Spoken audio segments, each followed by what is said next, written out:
السلام عليكم البنات، كي دايرين؟ لاباس عليكم؟ اموركم بخير؟ كنتمنىكم تكونوا كلكم بالف خير وفي صحه جيده. اليوم ان شاء الله الغزالات ديالي غادي نوجدوا عصير ديال الحامض والخيزو. وكيف ما كنعرفوا سيدنا رمضان على الابواب، وكنحتاجوا في رمضان بحال هاد العواصر، يعني كنحتاجوا مبردات بزاف في رمضان، حنا كنضلوا عطشانين الله يسمح لينا. المهم البنات ما نطولش عليكم وندوزو للمكونات اللي غادي نوجد بهم ان شاء الله العصير ديالي. هنايا عندي نص كيلو ديال الحامض و4 ديال الخيزوات. غادي ناخذ البنات هذا الحامض وغادي نحكلو ديك القشره الصفراء كامله، وكيف ما كتعرفوا ما نوصلوش للابيض باش ما تجيناش ديك المروره ديال الحامض. هنا خديت الحكاكه، غادي نحكو في الحكاكه الرقيقه، ومن بعد ان شاء الله غادي نعصرو في العصاره ديال الليمون، وغادي ناخذ داك خيزو حتى هو غادي نحكو في الحكاكه. المهم البنات انا غنخليكم بما حكيت خيزو والحامض، وغادي نرجع معكم ان شاء الله.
المهم البنات انا رجعت من بعد ما حكيت خيزو وحكيت القشور الحامض عفوا وعصرته في العصاره. دابا غادي نديرو في البانيو، غادي نخلط خيزو مع قشور ديال الحامض كيف ما كتشوفوا معايا. وكنتمنى انكم البنات تجربوا هذا العصير، راه كيجي زوين زوين زوين زوين، ما نشكرش لكم بزاف حتى تجربوا ان شاء الله، وتخليوا لي شي كومونتير وتقولوا لي شنو الراي ديالكم في العصير ديالي العجيب. انا غنسميه العصير العجيب حيت صراحه انا هذا العصير غير جربته وعجبني، وقلت علاش لا ما نشاركوش مع البنات. المهم البنات هنا غادي نزيد عصير ديال الحامض. خديت نص كيلو ديال الحامض عصرته وحكيته.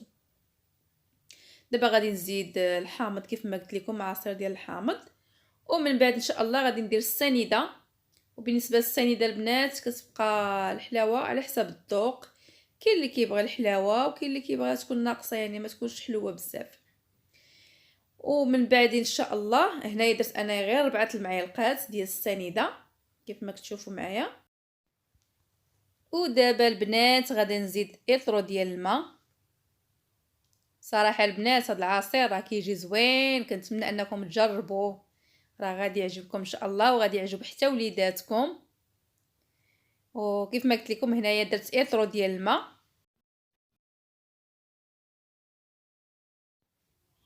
ودابا البنات غادي ندوز نطحنوه في الطحان الكهربائي، ومن بعد ان شاء الله غادي تشوفوا كيفاش كيجي، راه كيجي غزال البنات. كنتمنى انكم تجربوه وسهل، ما فيش شي حاجه يعني اللي غادي تعكزوا عليها ولا، يعني ساهله. والمكونات ديما عندنا في الدار هاد المكونات، يعني ما يمكنش ما يكونش عندنا خيزو، ما يمكنش ما يكونش عندنا الحامض في الدار. المهم البنات من بعد ما غادي نطحنو ان شاء الله غادي نرجع معكم باش تشوفوا الشكل ديالو كيفاش كيجي، راه كيجي روعه.